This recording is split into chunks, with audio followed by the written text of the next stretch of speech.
Good morning, folks. It's a semi-cool day out here in Southwest Florida. Today we're working on a 2017 Cadillac ATS luxury all-wheel drive. He's got a bad left front hub assembly. I've again started without you. I apologize. I just don't want to make myself look like an idiot whenever it comes to finding tools, and video editing is not my strong suit. So this is the left front corner. It has the Brembo style brake calipers.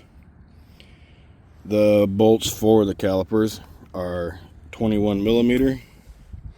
You can easily break those loose with a closed in ratchet, but it's easier to use a gear, or anytime you can use power tools, it's always easier. The center bolt is, oh man, I can't even see what this says. These sockets have gone downhill really bad. It looks like it says 32 millimeter. On this specific one, it's a 32 millimeter.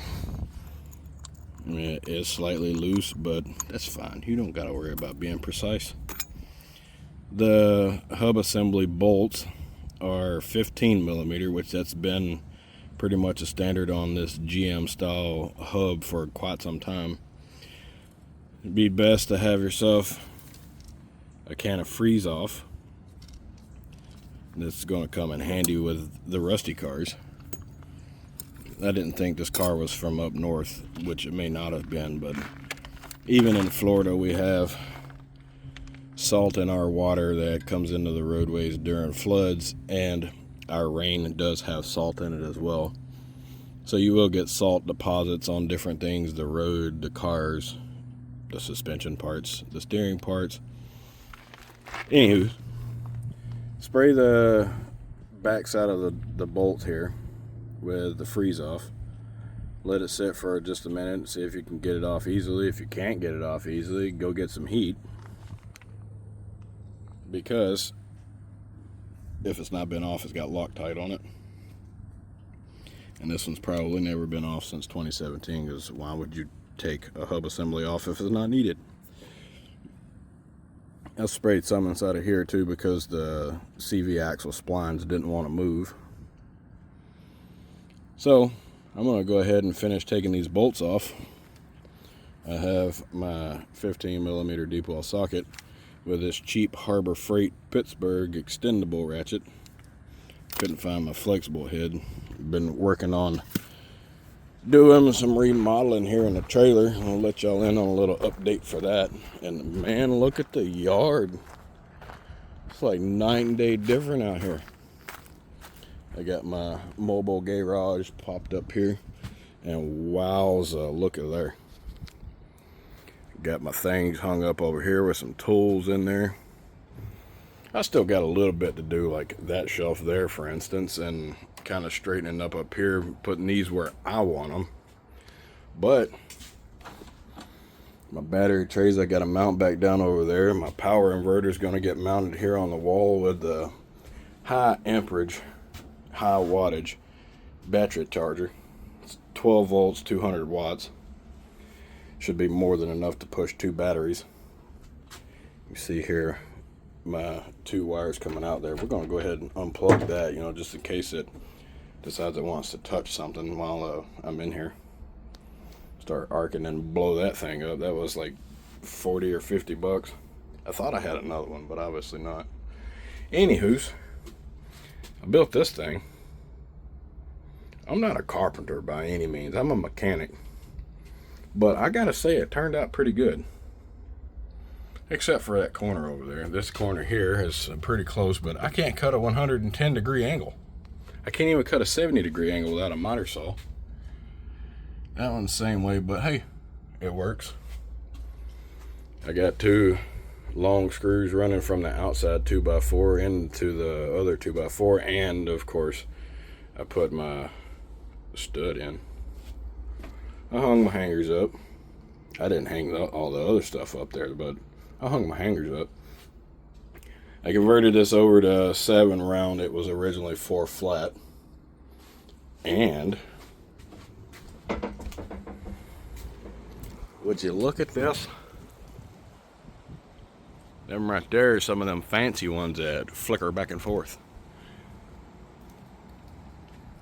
Alright, be back in a minute. Alright, as you can hear, the car is running. It's intentional, that way I don't have to keep jumping in and out and pressing the brake pedal. These were an absolute bear to get off. The one on the left side, you have to use a swivel, and I used a spark plug socket. It worked. It's 1 millimeter larger, but that's fine. That socket's extremely hot. But when you're done, you want to make sure to clean up your rust on the inside, because you don't want that transferring over. And here is the hub assembly. And hub assemblies are supposed to move freely. This one, I would say, is no good. Anywho's, I've got another one in here. Already placed my order for the day to the AutoZone. And, oh, come on. This part number is DL513316. Ordered a spark plug wire set too from there. Get on out of there. Get. See if we can get this over here without dropping it.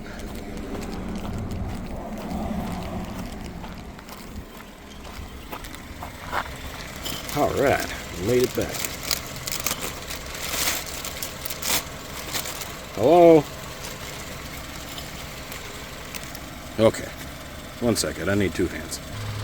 As a reminder, to clean your rust off, you can see I pushed that axle back in a little bit, and there's a ring line in there.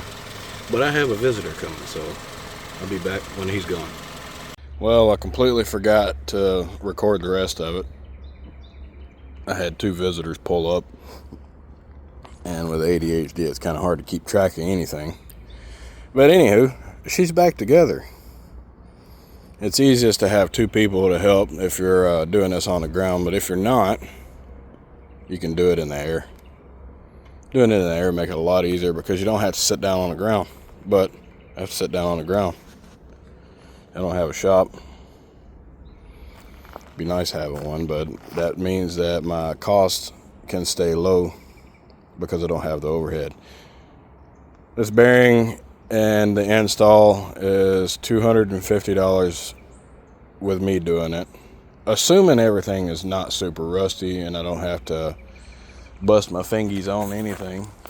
Let's see, I accidentally punched the ground, sliced the edge of my finger open there and kind of knocked my knuckles a little bit, but it'll be fine. I've had worse scratches on my bottom. She's done. She doesn't make the same noise anymore. It'll eventually get the rear differential. That job, just the differential, if you can find it, is between $600 and $1,200. This being all-wheel drive, it's going to take essentially the same thing as the CTS rear diff or the what's the other Cadillac? SRX. All those are pretty much the same. As long as it's the same gear ratio as the front differential, it'll work.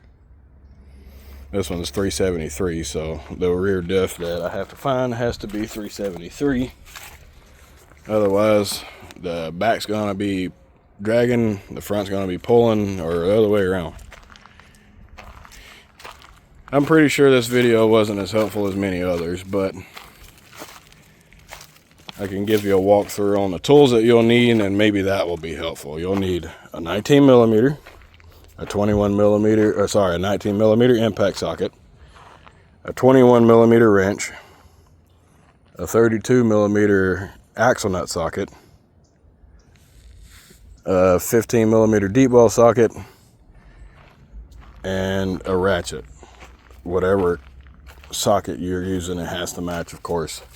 Or you have to have an adapter, but it's easiest just to do away with all the adapters. I used electric on some of it. Some of it I had to use manual to be able to break the initial torque. But after that, it went pretty smooth. Make sure you have a slickum or a spray to be able to help you lubricate bolts as they go back in. Really probably should have used Loctite, but with the amount of torque that they put on this one, I'm kind of nervous about the bolts. The next time they come out, they'd probably break. So I put freeze off on it, and I had a torch. So a torch, jack, 19 millimeter socket, 15 millimeter socket, 3/8 or half ratchet, 21 millimeter wrench. I don't know if I said torch yet, but torch, and some sort of lubricant. I used freeze off because it shrinks the bolt. I like the smell of it, so I like to use that. Anywho's, if you like the video, give me a like, give me a subscribe. It doesn't cost you anything. It's absolutely free. It's no obligation. We've got a couple more things to do, but aside from that, this old girl is done, and I will try to keep videos coming. Thanks for watching.